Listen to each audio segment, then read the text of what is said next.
I asked ChatGPT to share 10 hacks for teaching English abroad, and I've been teaching abroad since 2010, so let's take a look and see if these tips are any good. Number 1, immerse yourself in the local culture. Understanding and respecting the local culture is crucial when teaching abroad. It can help you connect better with your students, which can lead to more effective teaching and learning. I agree with this hack. It is really important to get involved in the local culture, not just so that you can feel more comfortable, but it gives you a bit of information on how your students learn, what they think of the world, what their perspective is on different issues, and this is going to make teaching a lot easier for you and more enjoyable for your students. I personally like to live with host families or maybe have roommates from different cultures when I'm teaching abroad, and that really helps me be able to connect with my students a little bit better. Number 2, learn the local language.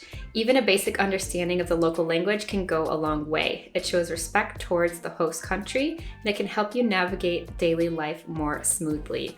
100% I agree with this, and I know not everyone is a language person. I personally love learning languages, but I know that it can be very difficult for some people, and that's okay. But I think you need to make the effort to at least know the basics. There are so many different experiences that I've had that were quite unique and amazing and really enriched my teach abroad time because I knew the language and I could meet people and interact. I always recommend getting a language partner or taking language classes. I am personally learning Italian right now, so I use Preply, and I will leave a link down below if you'd like to try Preply to learn a language. I meet with my tutor once a week, and then I also have a language partner. So with my language partner, we practice and just have fun having conversations as well. So that's a great way to start learning that language before you go abroad, or when you're abroad, you can also take classes in your new country. Number 3, adapt your teaching style. Cultural differences may affect learning styles, so it's important to be flexible and willing to adapt your teaching methods. Understand the local education system and learn what methods work best for your students. I agree a bit with this one, but not 100%. What I agree with is, yes, being flexible, getting to know your new educational system. I think that's really important. But at the same time, students aren't necessarily all going to learn the same way. Just because it's a different educational system, I think that each individual student has strengths and weaknesses. So it doesn't really have to do with the system. It has to do with their personality and with each individual student. Yes, it can be helpful to understand maybe why their behavior management is like that in the classroom, or what they value, what kind of learning methods that they use. But don't be afraid to introduce new things. As a teacher from the United States, for example, when I taught in Spain, my teaching methods were very, very different from what I experienced, and I was able to use some of my American methods with my students, and they responded really well to them. Don't be afraid to try things out, but yeah, have an idea, take a look and see what their educational system is like so you can get used to it. Hack number 4, use technology. Utilize online resources and digital tools to make your classes more engaging. Applications like Kahoot, Quizlet, or Google Classroom can be very useful in teaching English. Yes, in today's day and age, technology is super important for the classroom, for your learners, but I don't 100% agree with this because you may be teaching in places that don't have any technology. When I taught in Costa Rica, I taught at a community center, and I had access to a few books, some paper, and that was it, and a whiteboard, I think. So there was no technology that we could use at that time. A lot of people didn't have mobile phones yet, so we couldn't really do anything with that. If you do find yourself in a situation where you have access to computers and smart boards and things like that, 100% use them, but depends on where you're teaching. Some countries you may not have access to these things. If you'd like to teach abroad but aren't sure how to get started, then fill out my survey and I will email you back with some helpful links and tips. Tip number 5, use real-world context. Incorporate local events, festivals, and landmarks in your lessons to make the language more relevant and engaging for your students. Using real-world context helps students to use English outside of the academic setting. This one's a bit confusing to me because I don't know if they consider like real-world context, meaning that you are trying to bring your English-speaking real world to them, or if they want you to go out into the community and use that context. This one's a bit confusing. For example, I taught in Australia and my students were from all over the world, so here we could definitely do that. We would practice things in the classroom, but then we would go out to the museum or we would interview people or whatever we would do in the real world, and so they got to experience that.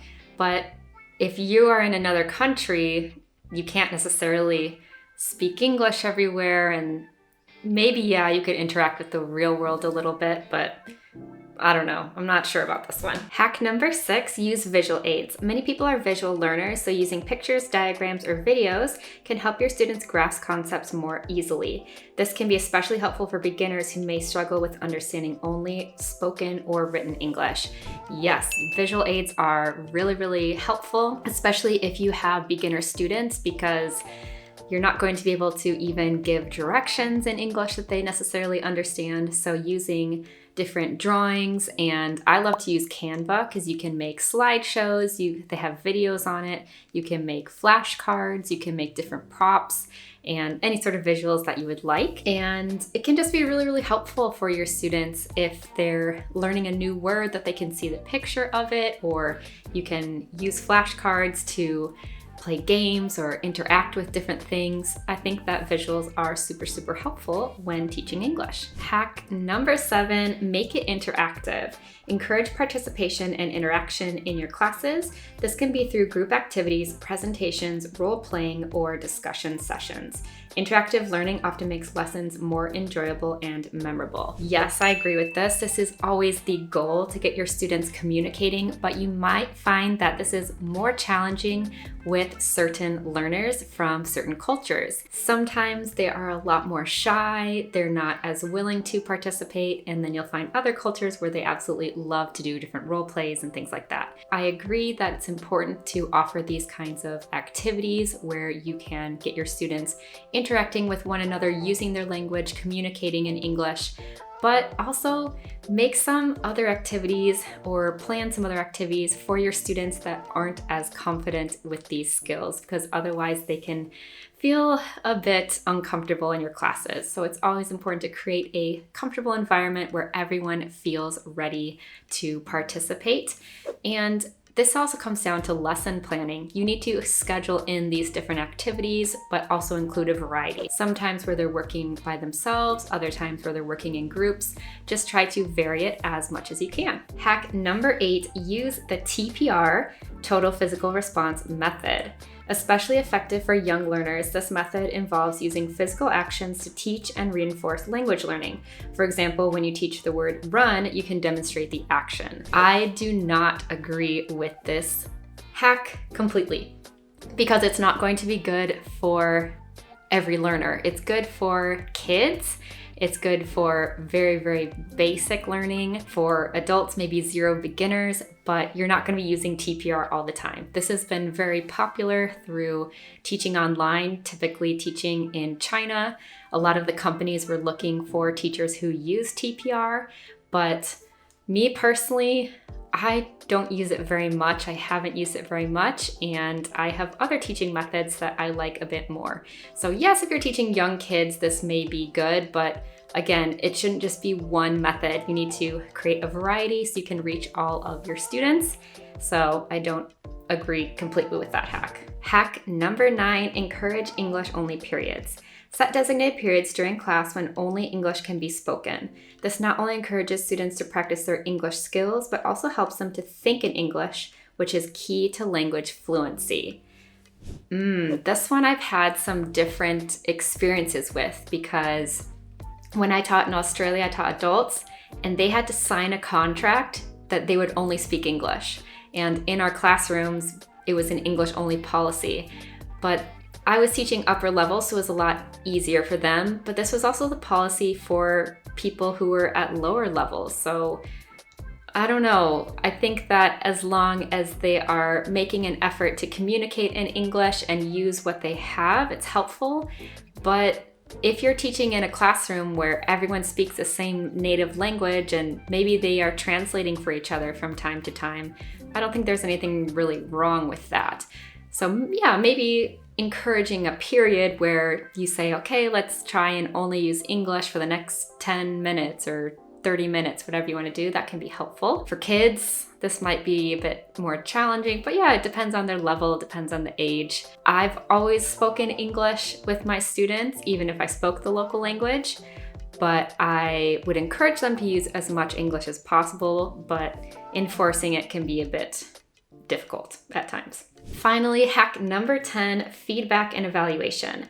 Regularly assess your students' progress and provide constructive feedback. This will help them understand their strengths and areas that need improvement.